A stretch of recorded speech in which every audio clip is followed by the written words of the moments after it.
L'avant-match de Marseille-Manchester City, la situation de Dimitri Payet, l'immortel Zlatan Ibrahimovic ou encore l'énorme polémique autour de l'arbitre du Classico Barça-Real, voilà le sommaire du journal Made in Foot du jour.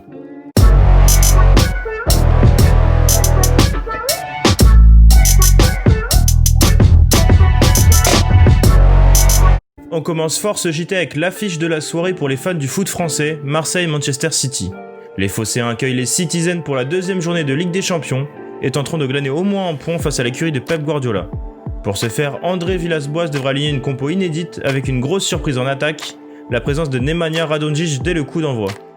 L'attaquant serbe qui aime provoquer balle au pied et qui dispose d'une bonne pointe de vitesse aura un rôle essentiel face aux Mancuniens. S'il n'a pas voulu l'assumer en conférence de presse, le technicien portugais Villas-Boas semble s'inspirer de Lyon, qui n'a pas perdu lors de ses 3 dernières confrontations face à Manchester City, en alignant Radonjic. Le Serbe aura le même type de rôle que Maxwell Cornet, à savoir jouer à fond les contre-attaques. C'est ainsi que Dimitri Payet, le leader technique de l'OM, pourrait être sacrifié. Pas vraiment en réussite depuis le début de la saison, le Français de 33 ans ne semble pas avoir les qualités adéquates pour jouer les contres à fond. Pour Payet, l'hypothèse du banc de touche prend encore plus d'épaisseur ces dernières heures, avec les changements de une de l'équipe au dernier moment. Nos confrères avaient mis Payet en une, mais il a finalement été remplacé par Florian Thauvin. Le journal tente aussi d'expliquer le mauvais début de saison de Payet. Il avouerait lui-même à ses proches ne plus avoir de jus actuellement, et on a également fait part à son entraîneur. Les 6 mois d'arrêt de la Ligue 1, la préparation tronquée avec sa contamination au coronavirus et sa suspension l'ont empêché d'enchaîner les matchs, et cela peut être difficile à encaisser pour un joueur de 33 ans. S'il est pointé du doigt par les supporters pour son surpoids, son entourage assure l'inverse, il n'est pas loin de son poids de forme. L'enchaînement des matchs pourrait donc lui permettre de retrouver du jus et un niveau décent. De son côté, Pep Guardiola doit composer avec 2 absences de taille pour former son 11 de départ face à l'OM, celle d'Agüero et de Gabriel Jesus, tous les deux blessés. Le technicien devrait donc faire confiance à Riyad Mahrez et Phil Foden pour accompagner Raheem Sterling en pointe. Au milieu de terrain, Gundogan, Rodrigo et surtout Kevin De Bruyne seront bien présents. Immortel, inarrêtable, monstrueux, infatigable, les adjectifs sont nombreux pour qualifier Zlatan Ibrahimovic.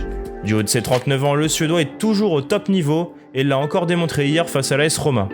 Dans ce choc de la 5e journée de Serie A, Ibra s'est offert un doublé mais il n'a pas réussi à décrocher la victoire pour le Milan AC 3-3 au score final.